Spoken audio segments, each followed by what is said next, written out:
What's up mga kalangga, mga ka-instik, hello! Good morning po sa ating lahat mga kalangga.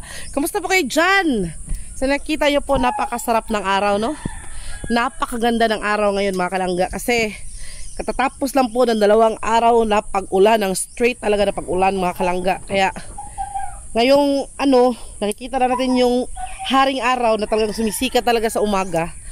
Ay sadyang napakasarap sa pakiramdam kasi basta ang lupa, marami tayong tubig, talagang at ang ganda talaga sa feeling mga kalangga, no, na yung mga damo na namamatay ba, yung nakikita nating mga damo na talagang namamatay na sila dahil sa kawalan ng tubig, ay tumutubo na sila ngayon mga kalangga. Yung ating mga kahayupan mga kalangga, thanks God, talagang happy sila. Yung mga kalabot, yung baka namin, meron, kahit kaulan pa lang po, talagang sumisibol na yung yung mga grass ba, tumutubo na po talaga sila kasi ayun nga mga kalangga, umulan talaga siya ng 2 araw na straight na pag-ulan. Kaya ngayong araw na to mga kalangga, sa pagsikat pala ng araw, talagang nire-ready na namin ang aming mga binhi, no? Binhi ng ating itatanim na mais mga kalangga, kasi kailangan talagang magtanim ng mais para sa mga susunod na buwan or makaka-harvest tayo or makakaani tayo ng mais mga kalangga, kasi napakalaking tulong mga kalangga kapag meron kang tanim na mais, meron kang maaani, may makakain ka mga kalangga sa darating na mga araw, no? So yun, isang napakalaking blessing po nun kapag nangyari. So yun mga kalangga, our video for today, hindi natin patatagalin, no? Today's video ay magtatanim tayo ng mais. Magtatanim ng mais si Papa at si Insik mga kalangga. So tayo videographer lang. Yung tulong-tulong natin ay kadang madali lang naman magtanim pala ng mais mga kalangga, ganun lang, no? So puntahan natin si Insik, no? Masakit nga lang sa balakang, lalo na kapag hindi ka talaga sanay, no? Kaya tingnan natin yung ginagawa ni Insik. Let's go! So yan po si Insik mga kalangga, no? Kung nakikita nyo po, may mga damo-damo po siya. Hindi na kami gumamit ng fertilizer na nakakapatay ng damo, kasi noong mga panahon na mainit ang panahon talaga mga kalangga, wala na talaga yung damo, nangamatay na yung mga damo. Kaya ayun, hindi na tayo gumamit, no? Tsaka ibang klase din si Insik magtanim, kasi hindi siya gumagamit ng usok, magamit siya ng bolo mga kalangga, pero masakit nga lang daw sa balakang talaga. Hindi ma-shoot. O kasi kapag usok yung ginagamit mo, hindi kasi ma-shoot, no? So ayan, napaka-bless talaga natin ngayon mga kalangga, no? Napaka-bless natin mga kalangga kasi nakapagtanim na tayo ulit ng mais. So ayun, pagkatapos nito, nagpaplano po kami, nagagawa ng garden bed para sa ating mga vegetables naman mga kalangga. Ayun, yan po yung bahay ni Inday Lucy. Sa mga nagtatanong, yan po yung bahay ni Inday Lucy mga kalangga. Itong kahoy namin mga kalangga, nabasa sa uwan, kaya ayun, dyan na lang muna, patuyuin na lang muna mga kalangga, no? So ayan, malaki yung malawak yung lupa na pagtatamna ng mais mga kalangga. Kaya kapag kapag nakatanim talaga ng mais, marami din tayong maha-harvest, no? Kaya malawak man ang lupa. Lalo na doon sa bukid mga kalangga, doon talaga sa bukid na yung bukid talaga na yung tirahan talaga nila ni Insik noon.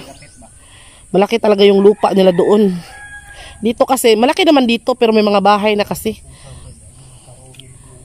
Puntahan natin sila dali.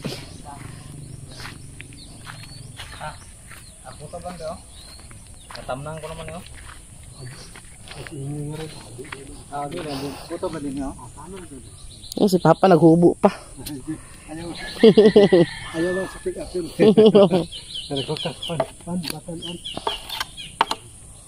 Magtanim talaga ay di biro, no? Yung mga kinakanta natin noong mga unang panahon habang nag-aaral tayo, totoo pala yun. Magtanim ay di biro. Lalo na kapag humay lang ga, no? Sikit mo to. Kaya ang humay talaga, kailangan mo talaga siyang iuugsok ba? Ayan, sa mga nagtatanong po sa sitwasyon ng aming sapa, okay na po yung ating sapa mga kalangga, no?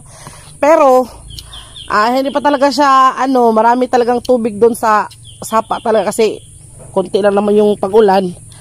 Pero yung ating atabay mga kalangga, maraming Maraming tubig yung tabay natin, hindi na siya nauubusan, no? In fact, mga kalangga, kakatapos lang po naming mag-sound ba ng tubig. So, ayan. Napakaganda talaga ng panahon. Yan. No, napakaganda. Tapos, para nakikita mo yung mga halaman ba, no? Yung mga tanom ba, mga tanim, yung mga punong kahoy. Para talaga silang masayang-masaya ba? Ang ganda ng pagkaluntian nila. Ay, kasi at last, umulan na, no? Ayan. Puntahan naman natin yung ating ampalaya, mga kalangga. Tingnan muna natin, ha? Kasi yung ampalaya natin, mga kalangga, itong ano na to, parang papatapos na yung kanyang journey ba? Marami pa naman siyang mga bulaklak, no?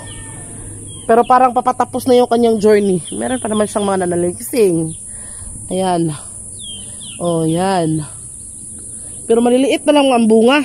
Ito, mga kalangga, hindi ko na to niluto nung nagluto ako. Kasi hinog na siya ba. Tapos kukunin namin tong buto para itanim ulit. Kasi gagawa kami ng garden bed. Sabi ni Insik pa sa ilalim, meron daw bunga daw dito pa sa ilalim. Marami namang mga bunga doon, no? Masarap din pala ang ampalaya, mga kalangga, no? Kapag tuyo lang yung nilagay mo, hindi mo siya lagyan ng itlog, tuyo lang. Ang sarap. Ayan, oh. Pero parang tingin ko sa kanya, parang kakamatay na siya ba, no? Kasi tingnan nyo to, oh. Maliit pa lang pero nalaya ba, nalanta na. Ito naman, parang i-harvest ko to siguro bukas or sa mga susunod na araw kapag malaki na talaga siya. Meron pa naman doon, oh. Ayan, ganda, di ba? Tingnan nyo yung kalabaw namin, mga kalangga. Yan, nakikita nyo, si Bendy. Napakasaya niya, mga kalangga, kasi nakikita na daw niya yung mga green ba. May nakakain na daw siya mga damo-damo kahit papaano. Kahit maliliit lang, pero at least, no, meron na talaga. Kaysa nung, tingnan nyo din yung namin, yung baka namin, oh. See? Kumakain-kain na siya dyan, mga kalangga, kasi meron na talagang makakain na damo ba, no? Ay, thanks God talaga. Maraming salamat talaga sa Diyos. Kasi pinaulanan niya, no? Kahit babagyo, okay lang. Basta importante, may ulan. Ayan, si Insik, oh. Puntahan naman natin si Father Dear. Anong ginagawa? Naggawa pala si Papa ng mga kalangga. Yung lagayan ng binhi ba? Tapos tatali sa may sa may hawak ba? Sa may bewang. Tapos kukuha-kuha na lang siya ng binhi para itanim. Baka papasok ko niyan, Father, ha? Napakamacho pa naman ni Papa. Kasi naghubuan.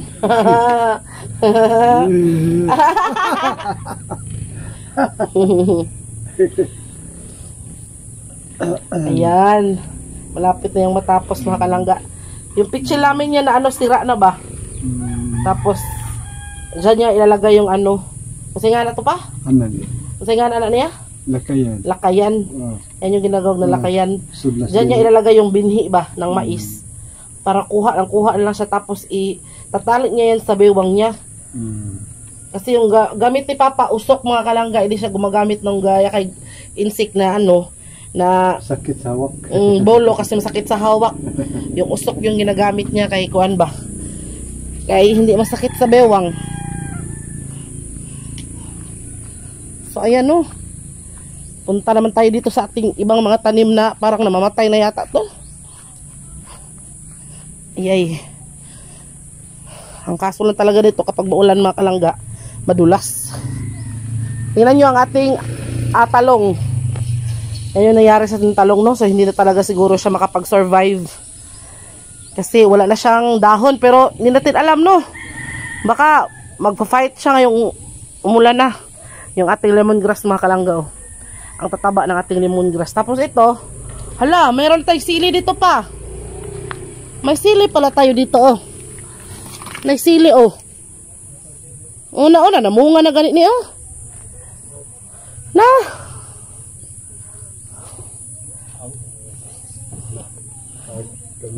Oh, pa, basili murag limonsito, siguro ni siya pa.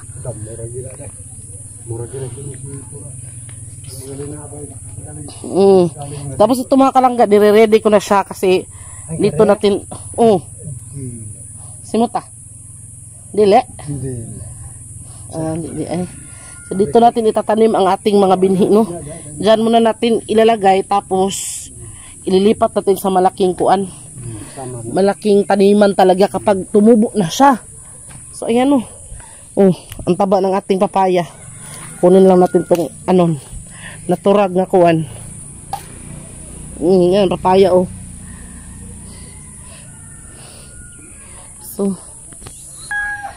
So dito naman banda mga kalangga, no, ang ganda talagang tingnan mga kalangga kasi parang alive na ang ating mga punong kahoy, no. Yan po yung yung blocks na yan mga kalangga, yung ginagamit sa bahay ni Inday Lucy. So dito talaga banda mga kalangga, kahit dito ka lang talaga nakaupo. Pero mainit na siya mga kalangga, pero yung init niya talaga hindi katulad nung mainit talaga yung panahon na ang sakit sa balat. Ngayon naman parang vitamin E lang siya kasi maaga pa eh. Ayan mga kalangga, no? Ang ganda talaga. Ang ganda talagang tingnan. Napaka-alive ng mga tanim, no? Okay na pa? Asa na yung ginagawa mo? So, ayun mga kalangga, no? Thank you so much talaga kay God. Dahil hindi niya po tayo pinababayaan mga kalangga, no? So, nakita natin yung kanyang, gahumba, yung kanyang kapangyarihan mga kalangga. Kahit gaano pa kalaki yung kasalanan natin sa mundo, gaano kalaking kasalanan ng mga tao sa mundo, talagang pinagpala pa rin tayo, no? Hindi niya tayo pinababayaan na malugmok at mamatay sa init kasi talagang gumagawa siya ng paraan para masulbad or malutas yung ating problema sa ulan mga kalangga, sa tubig. So nakalampas tayo ba sa taas ng panahon na naghirap tayo sa tubig. At dahil po sa paghihirap na yun sa tubig mga kalangga, hindi tayo pinababayaan ni God dahil talagang nagbigay siya ng mga tao na ginawang instrumento para makatulong sa atin, no? Unang-una na po dyan si Tita Maribel Masing. So thank you po sa iyo Tita. Thank you po talaga kasi tinulungan mo kami na ma-solve yung problema namin sa tubig. Binigyan nyo kami ng solusyon. At yun nga yung ating water pump mga kalangga na hanggang ngayon ay talagang napakalaking tulong mga kalangga sa atin nung machine na yun. So kung wala yun mga kalangga, talagang hirap talaga tayo sa tubig, no? Lalo na yung paghahako talaga. So yun mga kalangga, no? Thank you talagang thank you talaga mga kalangga sa lahat po ng prayers nyo na sana umulan na, sa lahat po ng mga yung sympathy nyo sa amin dito sa bukid mga kalangga. Talagang ina-appreciate po namin yun, nararamdaman po namin yung lahat ng prayers nyo mga kalangga. Sa lahat ng mga nagmamahal nating subscribers, na thank you talaga sa inyo. So sana tuloy-tuloy na ang pag-ulan para talagang yung mga pananim natin ay talagang tuloy-tuloy na din ang pagtubo mga kalangga, no? So yun po yung prayers natin mga kalangga. And isa po doon sa nagpapasalamat po ako, hindi po siya nagpapamention mga kalangga, no? Pero thank you po talaga sa kaibigan ko na nagpapahiram sa akin ng bag. So ayun, nanghiram ako sa kanya ng bag. Alam mo na kung sino ka, kilala mo na kung sino ka. Ay, ayaw pa-mention kasi nahihiya siya. So nanghiram ako sa kanya ng bag mga kalangga kasi nga nagre-ready tayo, no, sa pag-uwi natin sa Bohol. So yun, excited na talaga akong umuwi mga kalangga. Alam niyo yung feeling na yun, yung sa isang taon, isang beses ka lang makauwi kasi nga malayo doon at kailangan mo talagang magsumikap para sa pamilya mo, lalo na yung mama ko na lang talaga yung natira sa amin, wala na yung father ko. Kaya ayun, salamat ako sa iyo kasi nagpapahiram ka ng bag. Thank you so much. Meron na kaming lagayan ni Insik ng mga damit and ready to go na tayo sa Bohol, no? So sana talaga yung talagang aming hangyo from the deepest part of our heart, talagang nakikiusap po kami sa inyo na please don't skip ads mga kalangga kasi we're looking forward, no, na makasweldo tayo, makasahod tayo ba para naman meron tayong pambao, no, sa Bohol kasi para naman mabilhan natin si mama ng kahit maliit lang na gift or pasalubong. Kasi hindi naman po materialistic yung mama ko, mga kalangga. Kung may madala man o wala, okay lang sa kanya, importante na makauwi kami doon. Pero mas masarap pa rin sa pakiramdam no na kahit pa paano meron tayong mabili or mabigay, maabot sa mama natin or sa pamilya natin kapag umuwi tayo, mga kalangga. Kasi isang beses na talaga ako makauwi, no? So kaya ayun, talagang excited ako, mga kalangga, sobrang excited. Para bang hindi ko na mahintay na makauwi ako. Talagang namimiss ko na si mama. Ewan ko ba, siguro sa kaisip ko every night or siguro every other night napapanaginipan ko siya, mga kalangga. So ayun, sobrang miss ko lang talaga, no?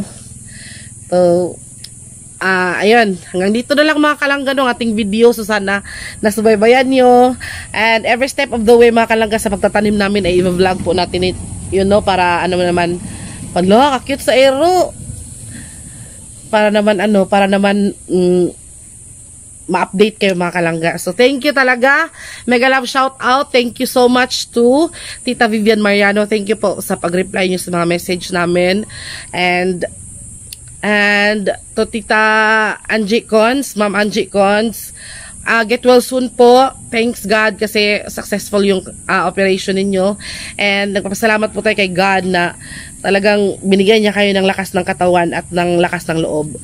So get well soon, sana magpagaling na kayo at magpalakas para makausap na kayo ulit. So thank you so much po. Without further ado, tatapusin ko na video na to para sa sunod naman ay ano na naman tayo magkita-kita, mga kalangga. So see you in our next video. Bye bye. Mwah.